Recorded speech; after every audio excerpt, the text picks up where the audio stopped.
Hello বন্ধুরা, প্রিয়াঙ্কার mini ব্লগে তোমাদের স্বাগতম। তো আজকে আমি কি শেয়ার করব বলো তো।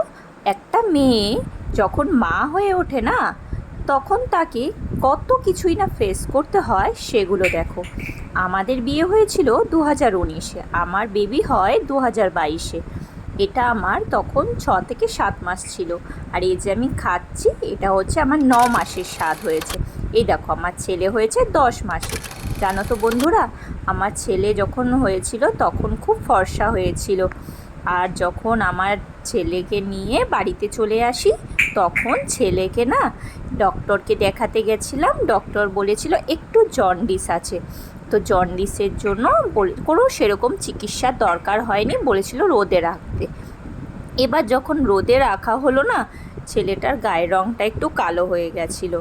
তখন আমার ছেলেকে যারা দেখতে আসতো, তখন জানো তো আমার সামনেই বলতো, এ বাবা, পুরো মায়ের মতন গায়ের রং হয়েছে, বাবা এত ফর্সা, বাবার মতন গায়ের রং পায়নি। কিন্তু জানো তো বন্ধুরা, একটা সন্তান একটা বাবা মায়ের কাছে কি, সেটা একটা বাবা মাই জানে। সে ফর্সা হোক বা কালো, রোগা হোক বা হেলদি হোক, সেটা ম্যাটার করে না। সন্তানকে জন্ম যারা দিয়েছে তাদেরকেই এগুলো ভাবতে দেওয়া ভালো। তাদের কাছে আপনারা দয়া করে এই কথাগুলো এসে বলবেন না। আবার জানো তো, একটা বাচ্চা শান্ত হলে বলে কি, তোমার ছেলে তো পুরো কাঠের পুতুল। আবার দুষ্টু হলে সেটাও বলবে, কি দুষ্টু বাচ্চা।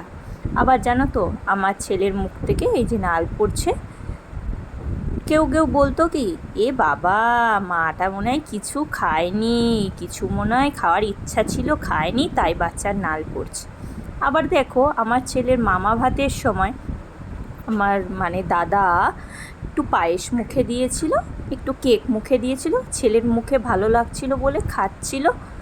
তার আবার পাশ থেকে বলছে, কেউ কেউ বলছে, হ্যাঁ খেতে ভালোবাসবে, খুব খাদ্যরসিক হবে, খাবে খাবে। এই কথাগুলো শুনলে একটা মায়ের মনে কতটা কষ্ট লাগে, তারা কি জানে না বলো তো। একটা বাচ্চার মুখে যদি একটু অন্যরকম কিছু পড়ে, তার তো ভালো লাগবেই, এটাই স্বাভাবিক কথা। আমি জানি না তারা কেন এরকম করে বলে। আবার জানো তো, মেয়ে হলে বলে কি, মেয়ে হয়েছে, মেয়ে ও আবার কালো, মেয়ে তো বিয়ে দিতে কষ্ট আছে বাবার। এগুলো কেরম ধরনের কথা বলো তো। তাদেরকে আমি বলতে চাই, আপনারা যখন বাচ্চাটা দেখতে আসছেন, দয়া করে এই কথাগুলো বলবেন না। সেই মাটাকে জিজ্ঞেস করুন, মাটা কেমন আছে। যেই মাটা 10 মাস ধরে কষ্ট করে একটা সন্তানকে গর্ভে ধারণ করে জন্ম দিয়েছে, সেই মাটাকে জিজ্ঞেস করুন তার ব্যথা বেদনাগুলো কমেছে কি না। সেই মাটাকে জিজ্ঞেস করুন যে তার বাচ্চাটা কেমন আছে। তাহলে দেখবেন সেই মাটার আপনার প্রতি রেসপেক্টটা অনেকটাই বেড়ে যাবে। আপনারা যখন এরকম করে বলেন না যে এই হয়েছে, ওই হয়েছে, সেই হয়েছে, মাটার মনে খুব কষ্ট লাগে, কারণ সে তো তাকে জন্ম দিয়েছে। আপনারা জানেন যে কষ্ট দিচ্ছি, সেই জেনেই দেন। একদিকে তো মাটা শারীরিকভাবে অসুস্থ থাকে, আবার তারপরে আপনারা মানসিকভাবে কষ্ট দিতে চলে আসেন। দয়া করে এরকম যারা আছেন তারা দেখতে আসবেন না।